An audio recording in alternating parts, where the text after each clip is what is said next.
देवभूमि दिन भर देख रहे हैं आप और मैं हूं आपके साथ आशीष प्रमोद गोस्वामी। मुख्यमंत्री पुष्कर सिंह धामी ने बागेश्वर की जनता को बड़ी सौगात दी है। सीएम धामी ने पहले कांडा में कांडा महोत्सव का शुभारंभ किया। इसके बाद कपकोट में 273 करोड़ 31 लाख की योजनाओं का लोकार्पण और शिलान्यास किया है। मुख्यमंत्री पुष्कर सिंह धामी के साथ कैबिनेट मंत्री बंशीधर भगत और स्वामी यतीश्वरानंद भी मौजूद रहे। मुख्यमंत्री ने जनसभा को संबोधित करते हुए कहा कि बागेश्वर से उनका काफी पुराना नाता रहा है। यहां के दोनों विधायक काफी सक्रिय रहते हैं। उन्होंने कहा है कि भाजपा हमेशा जनता के लिए किए गए वादों को पूरा करती है। हमारे फैसले हमेशा से उत्तराखंड के हित में रहे हैं। डबल इंजन की सरकार ने उत्तराखंड में 1 लाख करोड़ की योजनाओं का लाभ दिया है। उत्तराखंड को एक दिन हिंदुस्तान का अग्रणी राज्य बनाएंगे।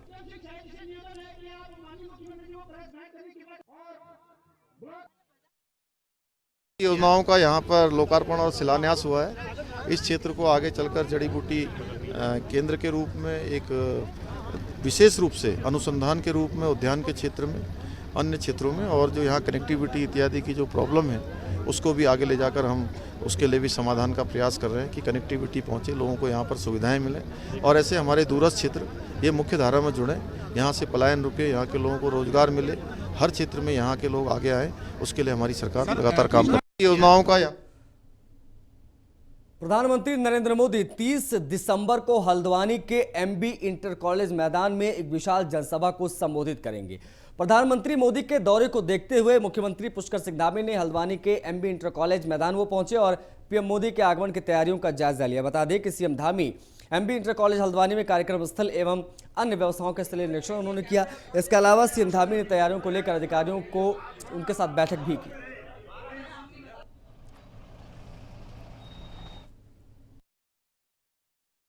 सारी तैयारियां बहुत जोर शोर से चल रही हैं और बहुत उत्साह है लोगों में माननीय प्रधानमंत्री जी को लेकर। और पिछले 5 सालों में 2017 से लेकर 2021 के अंत तक अभी तक 1 लाख करोड़ योजनाओं की यहाँ पर अभी तक स्वीकृति हो चुकी है। अभी देहरादून में 18,000 करोड़ की योजनाओं का शिलान्यास और लोकार्पण हुआ था।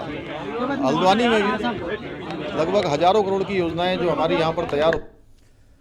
खबर देहरादून से है। दिल्ली सरकार के कैबिनेट मंत्री राजेंद्र पाल गौतम ने जनसभा की है। सितारगंज और लालकुआं विधानसभा में राजेंद्र पाल ने यह जनसभा की है। बीजेपी पर राजेंद्र पाल गौतम ने इस दौरान निशाना साधा। उन्होंने कहा सरकार ने केवल मुख्यमंत्री बदलने का काम किया, जनता के हित के लिए सरकार को बदलना पड़ेगा। उत्तराखंड की बदहाली के लिए बीजेपी कांग्रेस दोनों जिम्मेदार हैं, ये बात कही राजेंद्र पाल गौतम ने।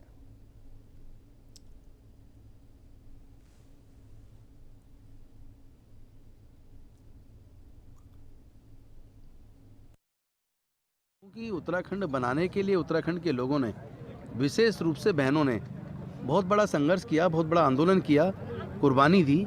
और इतनी कुर्बानी ये सोच के नहीं दी थी कि इस तरह का उत्तराखंड बनेगा जहां उत्तराखंड के लोगों के सपने यहाँ की चुनी हुई सरकारें चकनाचूर कर देंगी। उत्तराखंड में पिछले 20 सालों में या तो बीजेपी की सरकारें बनी है या कांग्रेस की सरकारें बनी नहीं है, लेकिन उन्होंने एक भी काम ऐसा नहीं किया जिससे उत्तराखंड के लोग उन पर गर्व कर सकें। उत्तराखंड के लोगों के साथ चुनाव से पहले जितने भी उन्होंने वायदे किए हैं घोषणा पत्र के माध्यम से, वो वायदे उन्होंने पूरे नहीं किए। आज यहाँ सरकारी स्कूलों में पढ़ने का माहौल नहीं है, यहाँ से बच्चे पढ़ के कामयाब नहीं हो पा रहे हैं। आपके मंगलौर विधानसभा प्रभारी नवनीत राठी ने प्रेस कॉन्फ्रेंस की है। नवनीत राठी ने त्रिवेंद्र सिंह रावत पर जमकर हमला किया। त्रिवेंद्र रावत ने दिल्ली मॉडल को लेकर उठाए थे सवाल। दिल्ली मॉडल की चर्चा देश में ही नहीं विदेश में भी हो रही है, ये बात कही गई है।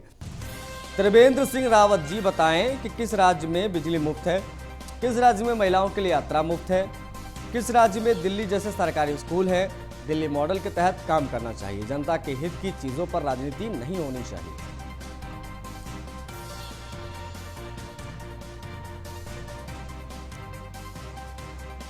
कुछ सालों में दिल्ली में कितना विकास हो गया, वहाँ के स्कूल्स, वहाँ के रोड, वहाँ के हॉस्पिटल।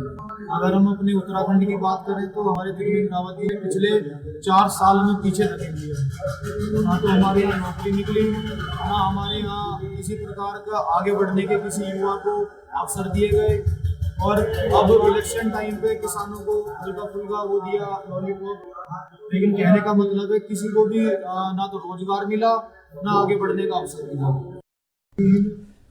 उत्तराखंड में सियासी पारा चढ़ा हुआ है, लेकिन चुनाव से ठीक पहले कांग्रेस आउट ऑफ ट्रैक जाती दिख रही है। इसके पीछे कोई और नहीं बल्कि उत्तराखंड कांग्रेस के सबसे बड़े नेता और पूर्व मुख्यमंत्री हरीश रावत हैं। पार्टी संगठन और शीर्ष नेतृत्व पर एक के बाद एक ट्वीट और बयानों से हरदा सुर्खियों में है। हरीश रावत अभी अपने पत्ते नहीं खोल रहे हैं, लेकिन उनके बगावती तेवरों ने सत्ताधारी बीजेपी और आम आदमी पार्टी को बैठे बिठाए एक बड़ा मुद्दा दे दिया है। उत्तराखंड में अब विधानसभा चुनाव होने में कुछ सप्ताह का ही समय बचा है, तब हरीश रावत के बगावती तेवर ने कांग्रेस हाईकमान के लिए मुश्किलें खड़ी कर दी हैं। बुधवार को रावत ने ट्वीट बम के जरिए हाईकमान पर इशारों में ही निशाना साधा और कहा कि जिनके आदेश पर मुझे तैरना है उनके ही कुछ नुमाइंदे मेरे हाथ पैर बांध रहे हैं। हरीश रावत ने ट्वीट्स में किसी पर भी सीधे तौर पर निशाना नहीं साधा, लेकिन इशारों में ही सब कुछ कह गए। हरीश रावत ने अपने ट्वीट में नुमाइंदों का जिक्र किया है। उनके करीबियों का कहना है कि रावत का इस शब्द के जरिए देवेंद्र यादव पर निशाना था, जो उत्तराखंड कांग्रेस के प्रभारी हैं। हरीश के करीबियों का कहना है कि कांग्रेस के उत्तराखंड प्रभारी देवेंद्र यादव 2 से 3 लोगों के जरिए सब कुछ चला रहे हैं। दरबारियों को तवज्जो मिल रही है और पहाड़ के नेताओं को किनारे लगा दिया गया है। समस्या की जड़ यही है। हरीश रावत को लंबे समय से साइडलाइन करने की कोशिश की जा रही है। हरदा की इच्छा के बिना ही उन्हें पंजाब का प्रभारी बना दिया गया, जबकि उत्तराखंड और पंजाब में एक साथ ही चुनाव होने वाले हैं। रावत कैंप का कहना है कि उनके समर्थकों को टिकट बंटवारे में तवज्जो नहीं मिलने का भी डर है।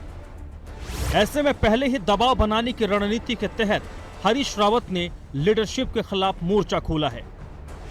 हरीश रावत को लगता है कि यदि उनके समर्थकों को टिकट कम मिले तो जीत के बाद उनके सीएम बनने की राह में रोड़ा अटक सकता है।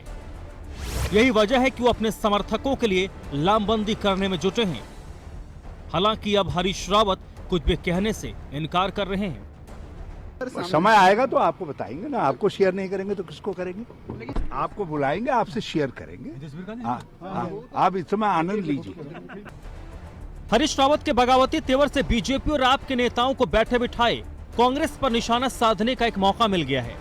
बीजेपी प्रदेश अध्यक्ष मदन कौशिक ने तंज कसा है कि उत्तराखंड की चाहत के नारे लगवाने वालों को उनकी पार्टी ने छोड़ दिया, जबकि आम आदमी पार्टी के नेता कांग्रेस को डूबता हुआ जहाज बता रहे हैं। अब वो कांग्रेस का अंदरूनी मामला, वहाँ कई गिरोह चल रहे हैं, कई प्रकार के गुट चल रहे हैं। कोई हरीश रावत जी का गुट है, कोई प्रीतम सिंह जी का है, कोई देवेंद्र यादव जी का है और कई अन्य गिरोह चल रहे हैं। तो उनकी अपनी अंदरूनी लड़ाई है और जब वो खुद ही तय नहीं कर पा रहे हैं कि भाई कौन उनके नेता होंगे। किसी पार्टी का आंतरिक मामला है, इसलिए आंतरिक मामले पर हमें कोई बहुत ज़्यादा कहने की आवश्यकता नहीं है। लेकिन जब आंतरिक मामला सड़क पर आ जाए तो तब निश्चित रूप से राजनीतिक दल होने के नाते उस पर हमारा रिएक्शन होना स्वाभाविक है।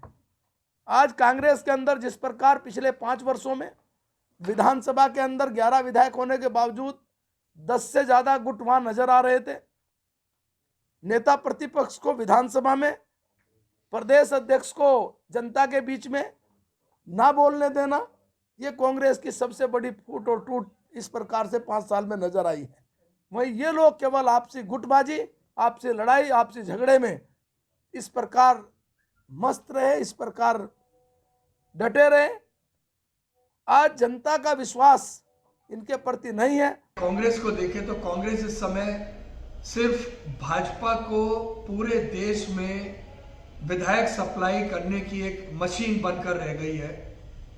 कांग्रेसी अपनी विचारधारा को, मूल विचारधारा को छोड़ चुके हैं और सिर्फ सत्ता पाने की एक ललक रह गई है, कुर्सी पाने की एक उनको ललक रह गई है। और यही वजह है कि इतने सीनियर लीडर जो है वो भी कांग्रेस में हाशिए पे डाल दिए गए हैं।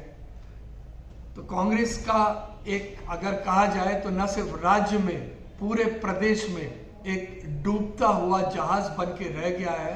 राहुल गांधी की रैली से उत्साहित कांग्रेस कल हरीश रावत के पोस्ट से बैकफुट पर नजर आ रही है।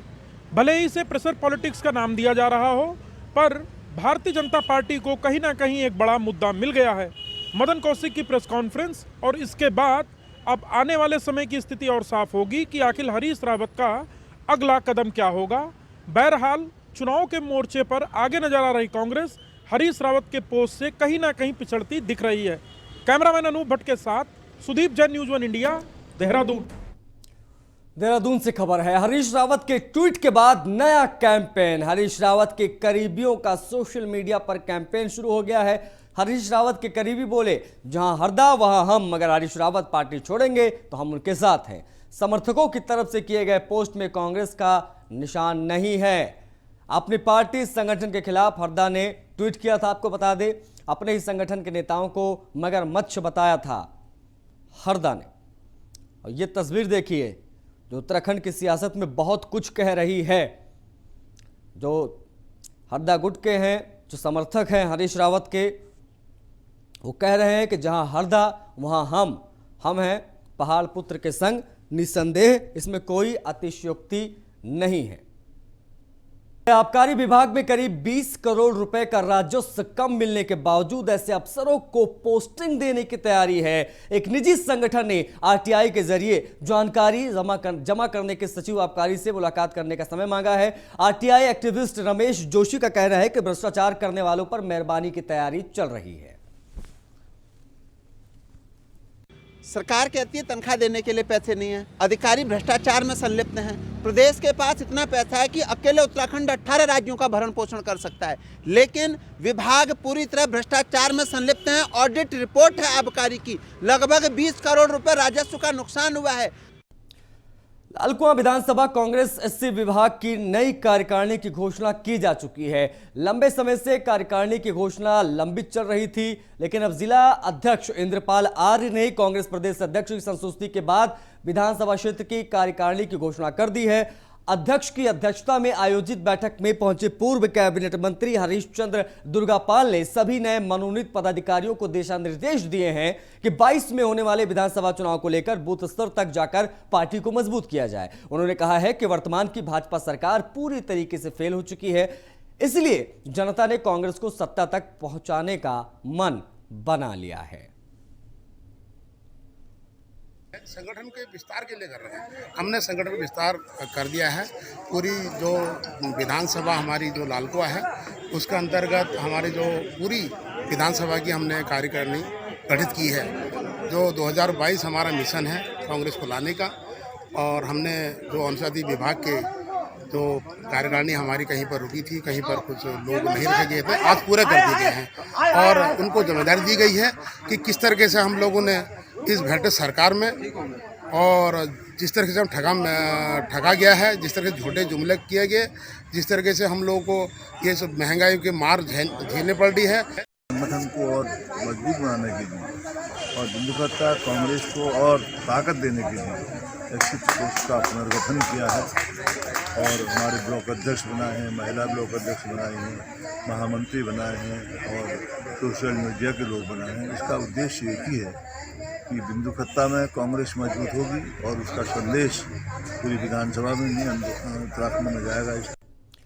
उधर पौड़ी में मुख्य शिक्षा अधिकारी के तौर पर डॉक्टर आनंद भारद्वाज ने पदभार संभाल लिया है। अपने कार्यालय में मीडिया से बातचीत में आनंद भारद्वाज ने बताया कि वो कर्मचारियों की समस्याओं और जन समस्याओं के समाधान को प्राथमिकता देंगे। उन्होंने कहा कि जनता अपनी समस्याओं को लेकर कार्यालय पहुंचती है, लेकिन विभागीय रवैया और उनकी ढीली कार्यप्रणाली के चलते जनता के काम पूरे नहीं हो पाते हैं, जिससे उन्हें बार बार कार्यालयों को चक्कर लगाने पड़ते हैं। उन्होंने कहा कि बहुत ही जल्दी बोर्ड परीक्षाएं संपन्न होने वाली है, जिसके लिए उनका प्रयास रहेगा कि इस साल बोर्ड परीक्षा में जनपद पौड़ी पहले स्थान पर रहे।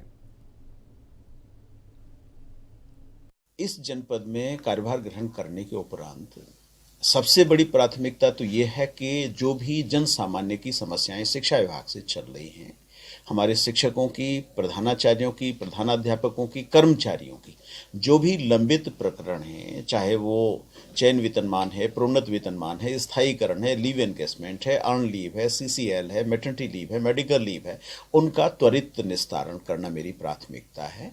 इसके अलावा जो बोर्ड परीक्षाएं हैं वो बहुत ही जल्दी होने वाली हैं। नामावली में करेक्शन का कार्य चल रहा है। अपने सभी खंड शिक्षा अधिकारियों के माध्यम से अपने प्रधानाचार्यों को 10th और 12th का रिजल्ट अच्छा बनाने के लिए कटिबद्ध कर देना है मुझे। चलिए, इसी के साथ इस बुलेटिन में फिलहाल इतना ही। नमस्कार।